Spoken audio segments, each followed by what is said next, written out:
दापोली किनाऱ्यामध्ये आपलं सस्नेह स्वागत आहे। आज आपण कारल्याची भाजी बनवतोय। किलो कारली घेतली आहेत, स्वच्छ धुवून घेतली आहेत। 2 मोठे कांदे बारीक चिरून घेतलेत। आलं लसूणची पेस्ट आहे 1 चमचा। टोमॅटो चिरून घेतला आहे 1 आणि इथे घरचा मसाला 1 चमचा आहे। धणेपूड आहे 1 चमचा, गरम मसाला आहे 1 चमचा आणि पाव चमचा हळद आहे। घेतली आहे जिरे, मोहरी, तेल, मीठ आणि हिंग हे लागणार आहे आपल्याला। सर्वप्रथम आपण कारली चिरून घेऊया। ही स्वच्छ धुवून घेतली आहेत कारली। आता चिरून घेऊया। त्यातले बिया काढून घेऊया। कोवळ्या असतील तर घ्यायच्या, चालत असेल आपल्याला तर, नाहीतर अशा काढायच्या। अशा पद्धतीने बिया काढून घेऊया आपण आणि कारली चिरून घेऊया। कारली आपण चिरून घेतली आहे। आता आपण भाजी बनवायला घेऊया। गॅस पेटूया। मोहरी घेऊया, तेल घेऊया, जिरे घालूया,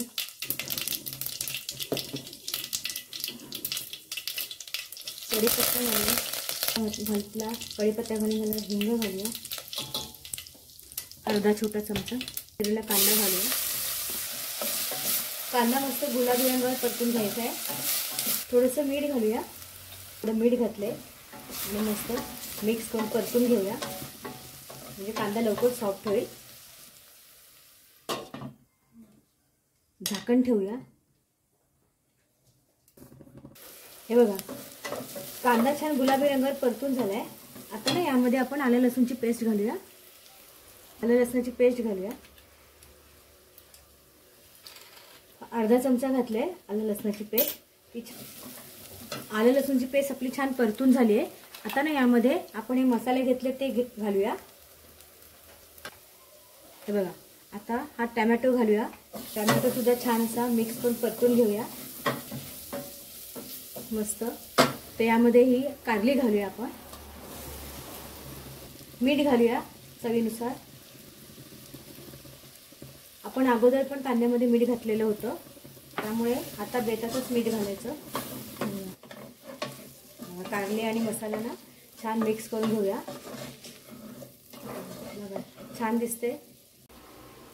ही बघा, आपली कारल्याची भाजी खूपच छान चवीची अशी तयार झाली आहे। आपण यात गुळ घातला नाहीये आणि शेंगदाण्याचा कूटही घातला नाहीये आणि खोबरं वगैरे काही वापरलं नाही। अगदी साधी सोपी ही भाजी बनवली आहे आणि तरी सुद्धा खूपच छान चवीची झालेली आहे।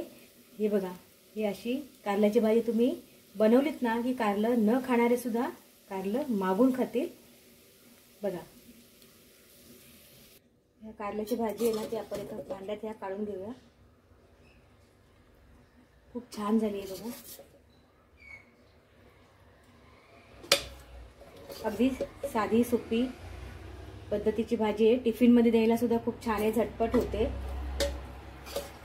कारली आवडतात ज्यांना ते तर नक्कीच खातील, पण ज्यांना आवडत नाही ते सुद्धा आवर्जून खातील, इतकी छान। आता आपण यावर थोडीशी कोथिंबीर घालूया।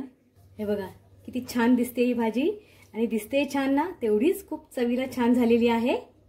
तुम्ही अशा पद्धतीने नक्की करून बघा, तुम्हाला ही भाजी नक्की आवडेल। Thank you.